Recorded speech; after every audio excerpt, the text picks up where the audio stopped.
Good morning. This is Dishha Bagchi for ThePrint, and we're back with Lieutenant General H.S. Panag to discuss his column from this week, India Must Stop All Is Well Narrative Against Surprise Attacks. Learn from Israel's Failure. Welcome back, General. Thank you for being here. Great to be with you again, Disha.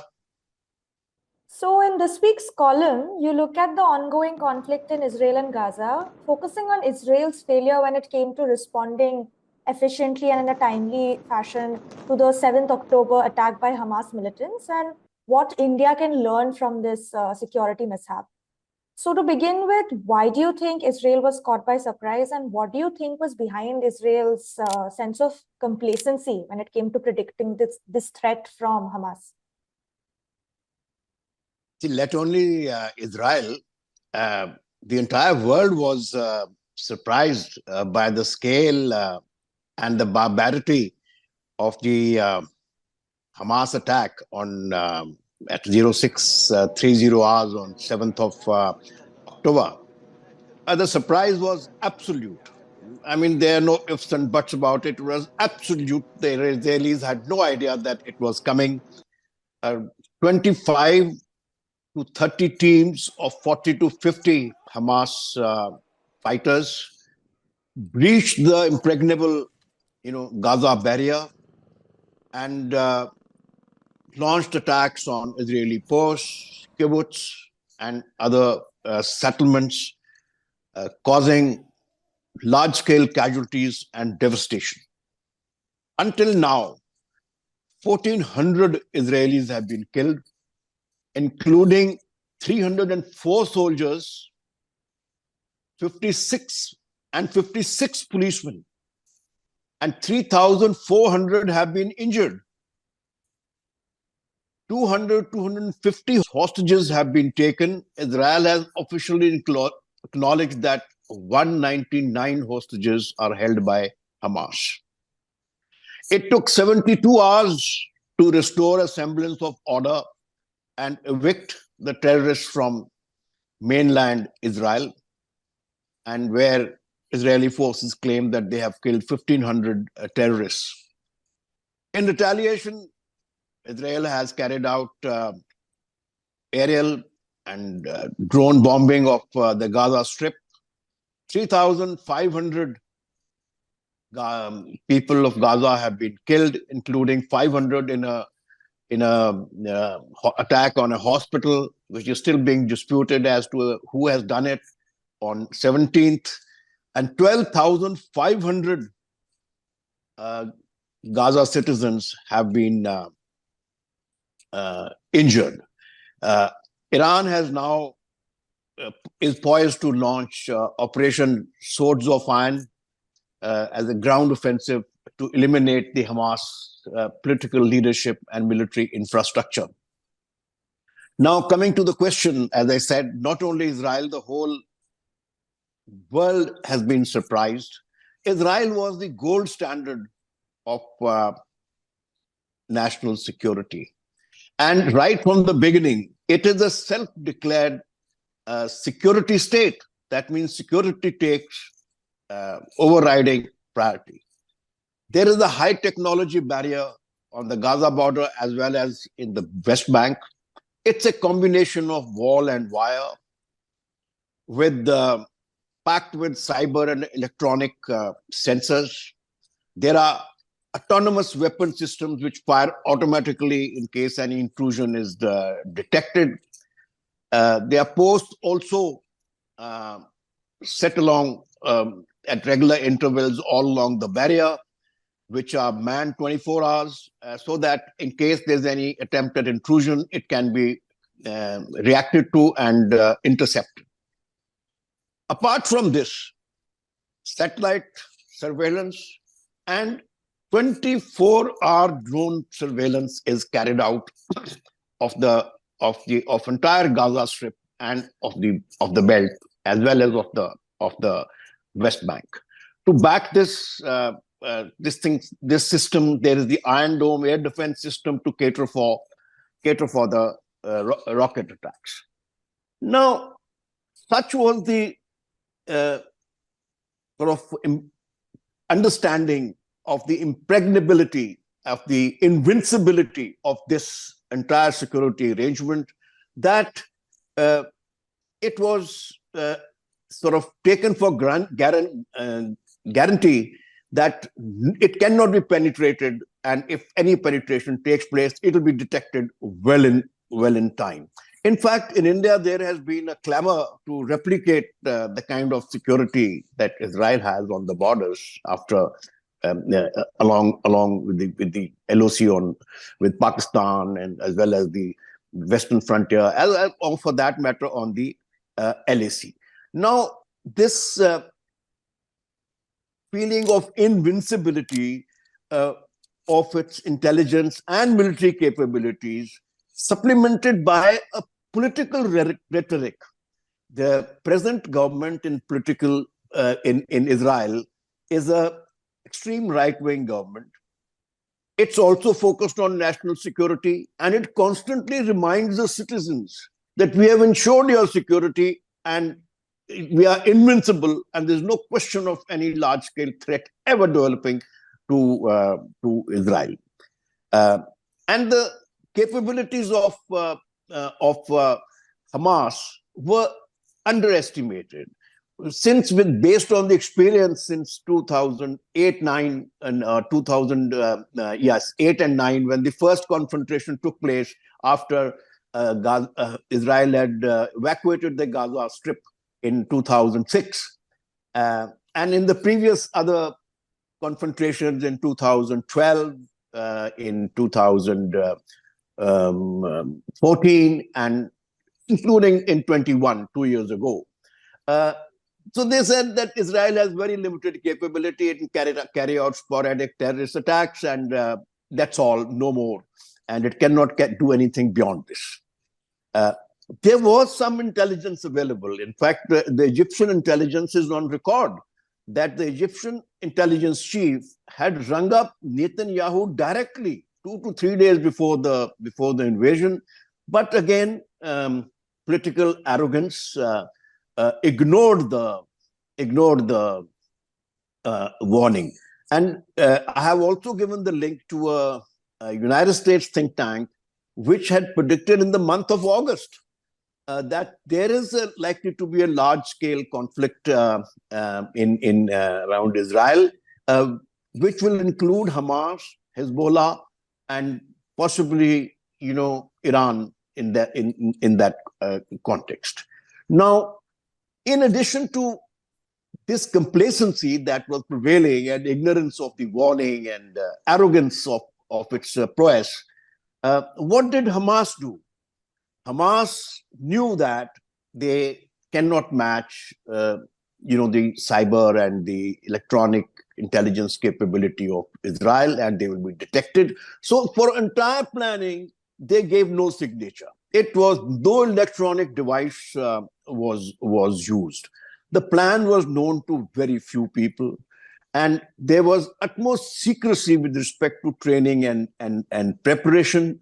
The training was for paragliding, paramotors, and possibly use of drones was carried out in Lebanon and in Iran over a period of time. As I said, they have been preparing for this major attack for almost a decade, since 2014. Now, aerial insertion was a new dimension. It has never been tried in Middle East before. In fact, elsewhere in the world, terrorists have not tried it. And if they have tried it, it's tried at a very small scale. At a large scale, carrying out aerial insertion using paragliders, using hang gliders, parasailing has not been done. So this was another surprise. Then what Hamas also did was they blinded the control rooms. They blinded them by direct attack, and using very small rudimentary drones, which are just carrying a small pouch underneath and just throws a grenade. In fact, they have the videos that are doing the round. They have shown that the attack on the Merkava tank, which had external fuel tanks, was done by a rudimentary drone. A Merkava tank worth about crores, and was just done in by a, a, a, a sort of low-end drone costing just maybe a couple of thousand rupees. Now, this is the kind of innovation which the Israelis use. Then the large number of small teams, as I mentioned, 25 to 30 small teams of 40 to 50 individuals each were used. They overwhelmed the reaction. The entire reaction was overwhelmed. So this is what caused the surprise for Israel, and as I said, for the entire world. The gold standard of security was breached with such ease and impunity to cause immense damage that most of us have not yet got over the surprise. And incidentally, the last point on this question is that this surprise came 50 years, one day more than 50 years, in the sense that on 6th of October 1973, Israel has been surprised in a similar manner at the Bar-Lev line. The Bar-Lev line was another impregnable defense line which was created on the Suez Canal, formidable Suez Canal. There was the Bar-Lev line on the East Bank, and here again Israel was surprised. And 50th anniversary. The terrorist organizations have a great panache for anniversaries, and this is a good example of that. Right. You mentioned the Yom Kippur War and the 50th anniversary. So the date has also been quite significant, the timing that Hamas militants used to launch this assault. And also the fact that they used a Jewish holiday. The day 7th October was a Jewish holiday when they were not supposed to be using electronic devices. So that has also been cited as one of the reasons why Israel was caught by surprise and it took so long for them to respond. But you also look at the significance of predicting a worst case scenario when it comes to looking at security in this kind of situations and defense. What do you think is the significance of predicting a worst case scenario, and why do you think Israel failed to predict this particular scenario with Hamas infiltrating the border? Yeah. You see, whenever a military plans its defense, or for that matter, the offense, it carries out a thorough appreciation and analysis. Then there are war gamings. You set up rival, called the red team, the blue team. Blue team is your own, red is the others, and you war game it. And every angle is normally covered. But normally there is what is one thing that all armies play is called a worst case scenario. That there's a low probability, very low probability, as per past wisdom, and the way you have war gamed the whole thing, of something happening, something unusual happening, where everything goes wrong. The worst case scenario. So this is normally catered for, and in the assumption in this scenario is that your intelligence will fail, you will not be able to detect them in time, and you will have to respond with whatever you have. So all these failures and your initial line of defense may be overwhelmed by surprise. So this is an assumption, and then to cater for such a scenario, you have what is called contingency planning.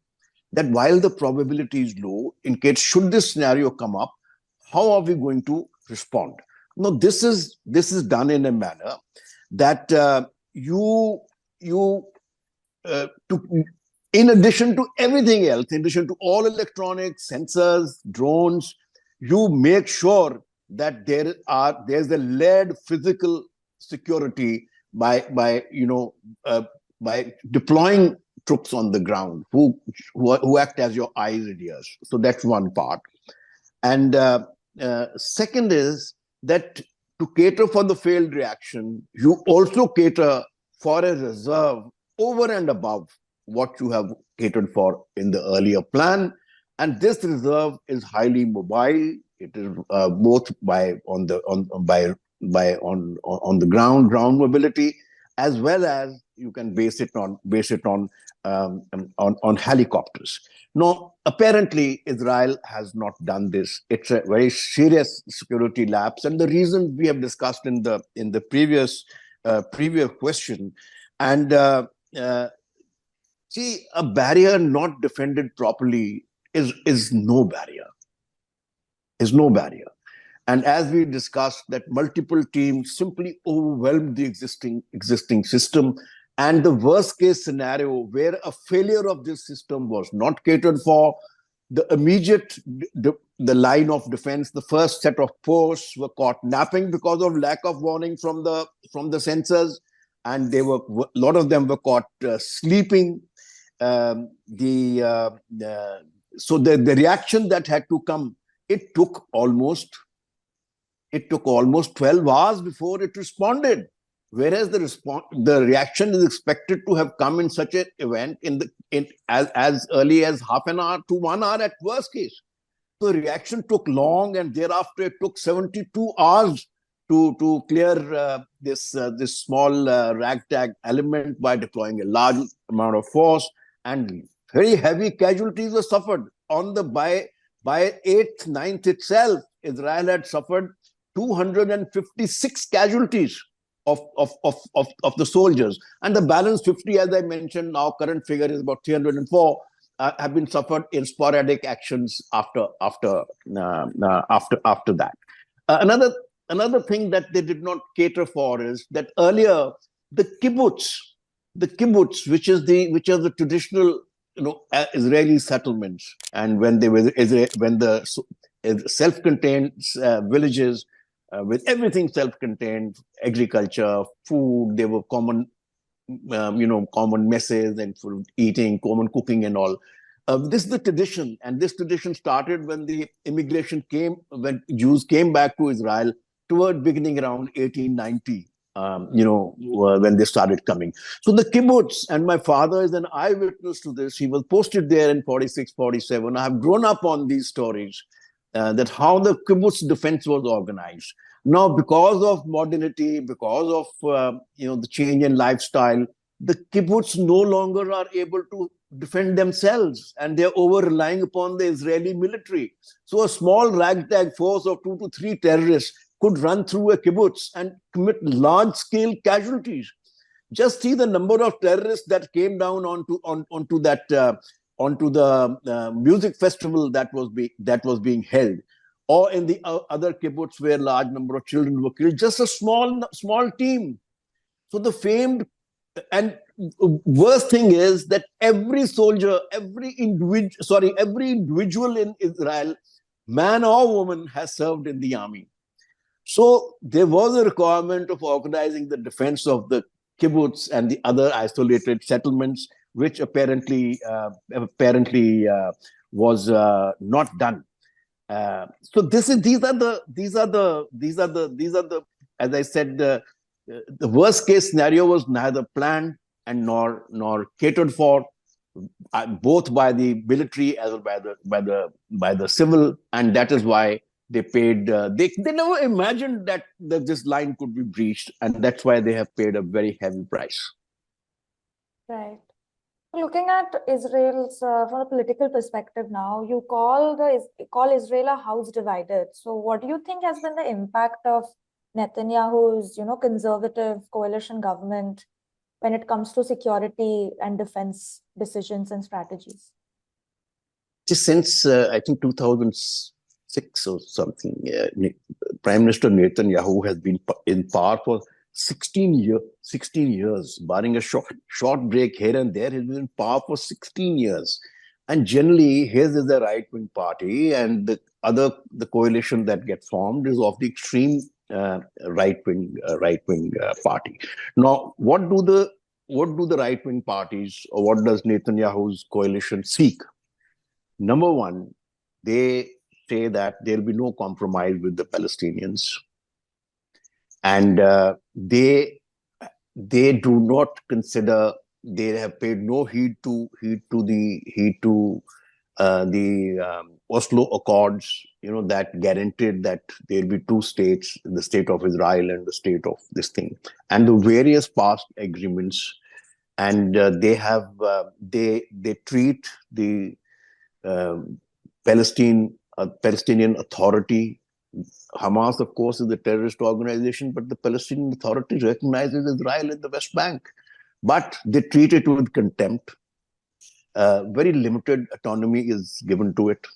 The Jewish settlements, which are illegal as per the past records, are expanding by the day. Then a large scale amount of effort is spent in defending them from reprisals from the Arabs.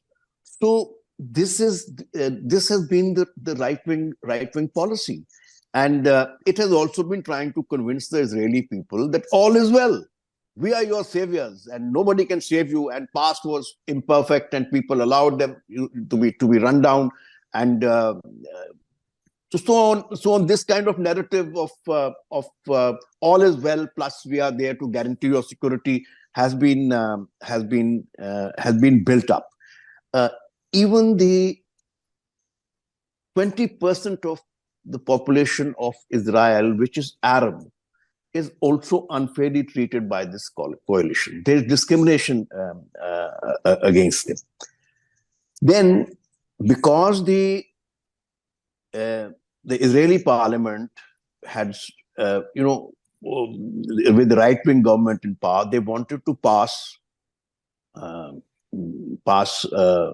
judicial reforms, far-reaching judicial reforms, because the Supreme Court in Israel has acted as a watchdog on government's extreme measures, extreme policies, including violation of human rights. In fact, it's a very proactive judiciary.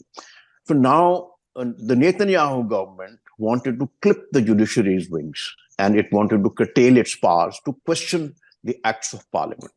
That means the parliament acts cannot be questioned. Now, this led to a widespread protests in Israel by a largely, what should I say, a largely liberal society. The Israeli society is a conglomerate of people who have come from all over the world, who have suffered persecution there, from every nook and corner of the world, apart from the Sabras, who were the original settlers who had come, 100 years ago. So it's by and large a liberal society. Yeah, and if you meet as common Israelis, it's very evident. So there were large-scale protests against this, that there'll be no law to check a government, especially an extreme right-wing government that wants to have uncontested power of an extreme kind. So in these protests, apart from citizens, even veterans and reservists, Israel is a conscript army. There's a conscription of 2 years. The wars are fought by the reservists who are waiting, who actually get mobilized. It's and they have got one of the finest mobilization systems. Like now, they have mobilized almost 400,000 troops. The standing army of Israel is much smaller. So the reservists, especially the Air Force pilots, they have also come out and protest. That means the military itself had been, the reservists at least had been divided. The Netanyahu was so intolerant of any kind of dissent on these issues that he even sacked his own defense minister. Imagine sacking your own defense minister randomly. Then, of course, he later on reinstated him after, I think, one or two months. And there have been reports that even he sacked his senior intelligence officers who advised him that please do not make more settlements on the West Bank and do not bring about these judicial reforms. And there are cases where some have been removed from this thing. So overall, it was a house divided. The society was fractured, And when in such an environment, it is always the adversary who takes advantage. And this is one of the factors. I'm not saying it's the only factor. Right. So now coming to India, what do you think India and the Indian army can learn from this situation and how Israel was caught by surprise?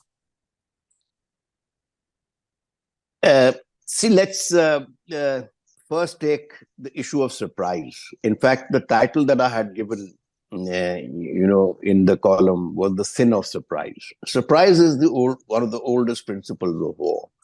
And if you are surprised, you have to pay a price.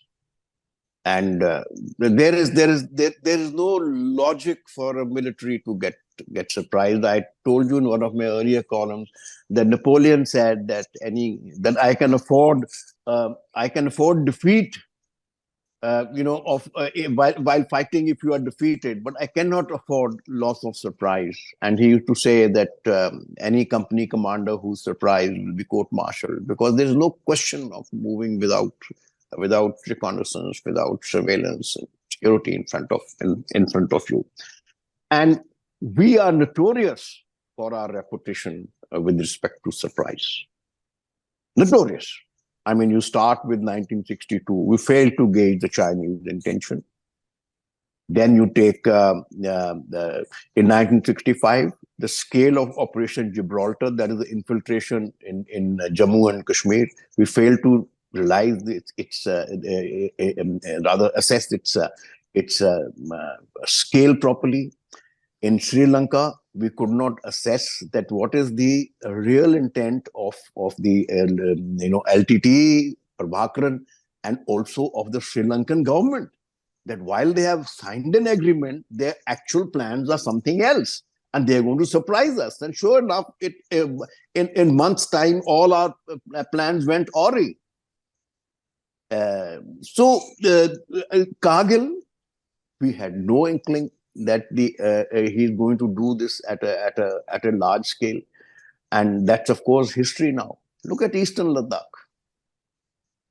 I mean, on one hand, we have a party which like Netanyahu's party, is high on national security, and we had a narrative that all is well, nothing can happen. In Doklam, we have got the better of the Chinese. It's a narrative because in Doklam they are now all over the place, and then beginning in end of April or beginning of May 2020, they simply just walked in and got into 2,000 square kilometers of our territory without firing a shot.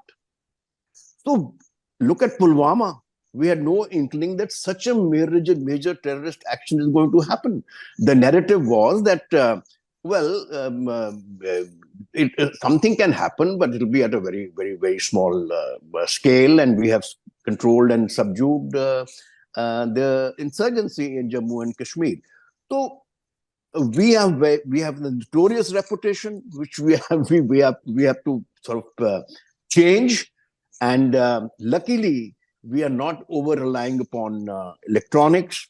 Our physical security and human intelligence has to improve manifold. We are a manpower intensive country, and there's no reason why we should not have layered physical security in addition to electronic surveillance and reconnaissance, in addition to electronic surveillance and reconnaissance. So this on the issue of surprise, that is a very important lesson. And if we are surprised again, and we'll have to pay a very heavy price for it, as is evident that even a ragtag force like Hamas has made Israel pay, made it very costly for Israel. Then the next thing is, can it happen in India? Can such a scenario happen in India? The answer is yes, it can happen. Unequivocal yes. As per my assessment, that in fact, I would say it's already happened. What happened in Mumbai on 26/11, when we had a team of 10 people who came, surprised us, and caused mayhem, killed about 250 odd people. Unimaginable. Now imagine that day if instead of one team, there were 5 or 6 such teams, and they had entered various parts of Bombay, and even the more crowded parts of Bombay than the hotel and the hospital. You imagine that we could have had casualty figures as high as 1,000 that day itself. And even now, our entire western coast remains vulnerable, and such a thing is feasible. Then, in Jammu and Kashmir, the belt from Kathua, that is just from the Punjab border, all the way to Jammu. It's a Hindu predominant population along the line of control. The line of control is held by a thin BOP outpost. Our border fence is nowhere near the Gaza barrier or the West Bank barrier in terms of its sophistication and capabilities. And so here, it can be done with a combination from across the border as well as from inside. Terrorists can do it as a combination.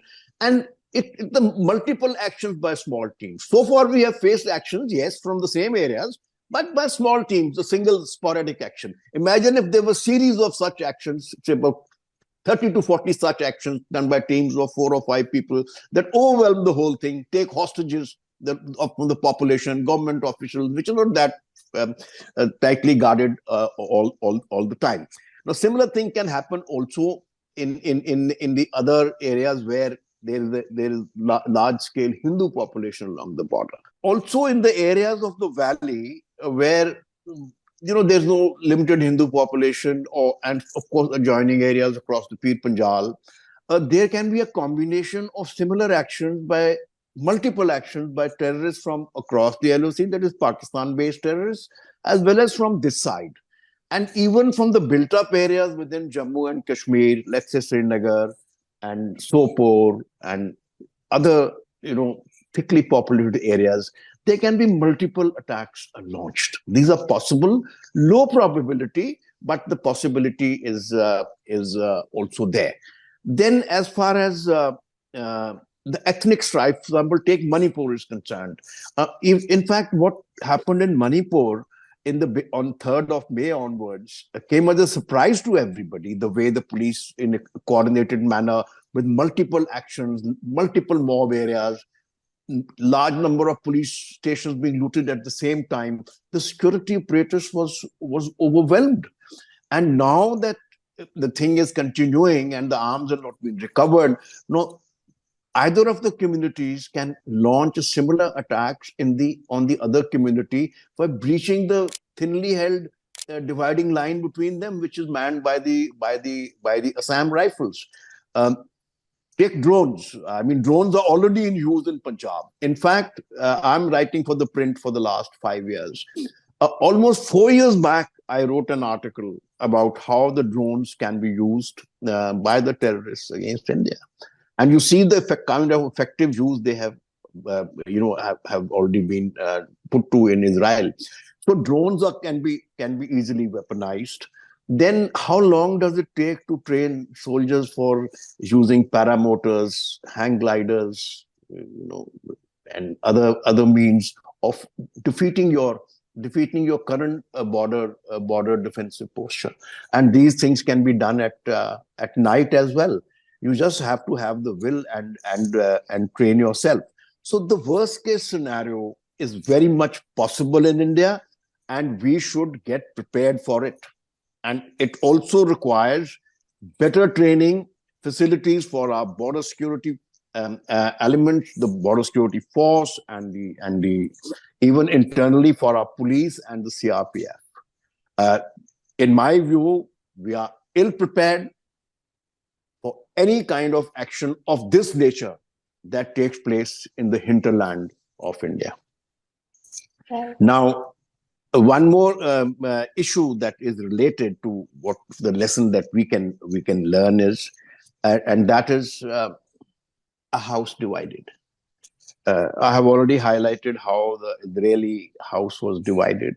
There was discrimination against the Palestinians, and both those who are in Israel as well as the other ones who are in Gaza and were being shoddily treated, and their rights and their agreements were not being honored.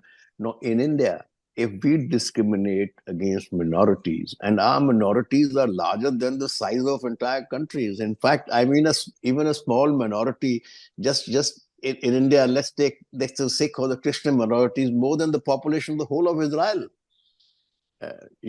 So you cannot alienate minorities. You cannot target them. You cannot discriminate against them, and you cannot condone the majority community targeting the minorities. So that divides a house, and that affects national security. A few points which we have mentioned in our previous columns when I wrote about the use of the army, to propagate government policies and criticization. So that's another way to divide your own security, establishment. A narrative, the narrative of all is well with security, and with the military assisting this narrative rather than giving rational advice. The military assists this narrative, and consequently, it gives a false sense, a complacent sense of about national security, and so this must be strictly avoided. And we are doing it in Jammu and Kashmir, and we are doing it both with our defensive posture against Pakistan as well as against China. We have already suffered from it, and we must avoid this complacency in this manner and not suffer again. And the last point that I made in my column, and which I must emphasize, though we have answered all the questions, and that is that that there's over a period of time we have seen almost nearly a century of strife now, from the Balfour Declaration in 1917 to now. That's 106 years between the Jews and the Arabs. There were people without a state who were discriminated for 2,000 years, living all over the world. They wanted a state, and they wanted but there was no land without people. So they came back to Israel, and they came into confrontation with the Arab population. They defeated the Arab population, created the state of Israel, and are continuing to usurp Arab land. So there can be no peace here. The narrative that was there for the Jews, that never again, in relation to the Holocaust, the same slogan the Palestinians have adopted in relation to Nakba. Nakba was their eviction from their own lands, in 1948 and 49, and which is continuing to take place. So they also say, never again Nakba. So the might of Israel may prevail this time, but unless a viable Palestinian state is created, I'm afraid that 710, as I have called it, is bound to happen again after a little while. Right. Well, thank you, General. I think you brought up some very interesting insights, firstly into the current situation in Israel and Gaza. And looking at it from a military perspective and a security perspective, what went wrong with Israel, and what India can learn and especially avoid in terms of the sense of complacency and spreading certain narratives between using the political as well as the military structures of the all is well narrative. So I think they're very interesting insights. So for viewers interested in reading the full article by General Panag, the link to it will be in the description below. Thank you, and we will see you next week.